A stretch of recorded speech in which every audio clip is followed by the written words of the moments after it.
কে লিখেছেন জানি না, কিন্তু অসাধারণ লাগলো, তাই আপনাদের সাথে শেয়ার করলাম।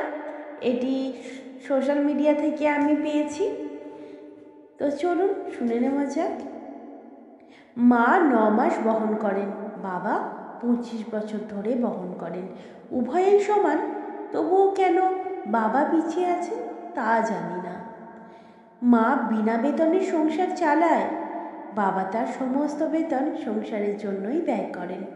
উভয়েরই প্রচেষ্টা সমান, তবুও কেন বাবা পিছিয়ে আছে তা জানি না।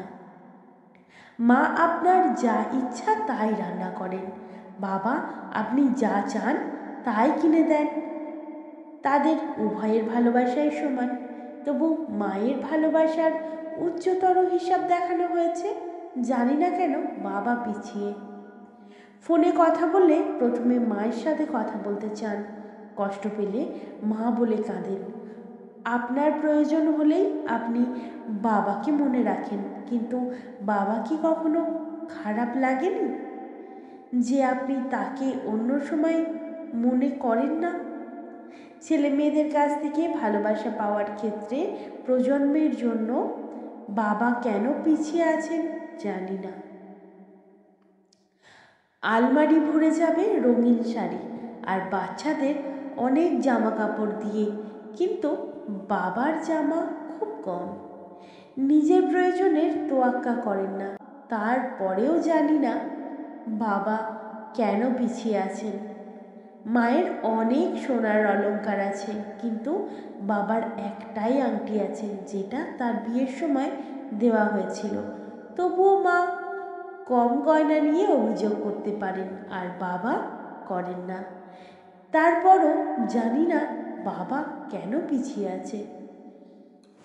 বাবা সারা জীবন কঠোর পরিশ্রম করেন পরিবারের যত্ন নেওয়ার জন্য, কিন্তু যখন স্বীকৃতি পাওয়ার কথা আসে, কেন জানি না তিনি সবসময় পিছিয়ে থাকেন। মা বলে আমাদের এই মাসে কলেজ টিউশন দিতে হবে, দয়া করে আমার জন্য উৎসবের জন্য একটা শাড়ি কিনে আনবে, অথচ বাবা নতুন জামা কাপড়ের কথা ভাবেইনি। দুজনেই ভালোবাসার সমান, তবুও কেন বাবা পিছিয়ে আছে জানি না।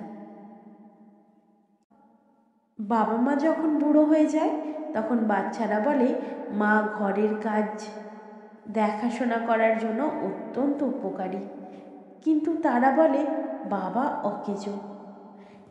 বাবা পিছনে, কারণ তিনি পরিবারের মেরুদণ্ড, আর আমাদের মেরুদণ্ড তো আমাদের শরীরের পিছনে।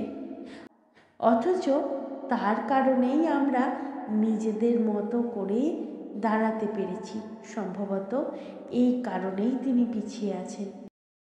জানি না কে লিখেছে, কিন্তু তার লেখনীটা অসম্ভব ভালোবাসায় পরিপূর্ণ করলো মন। এবং পৃথিবীর সকল পিতাদের প্রতি রইল আমার তরফ থেকে শ্রদ্ধার সহিত প্রণাম। সত্যি আমরা কখনো এইভাবে ভেবে দেখিনি, তাই না?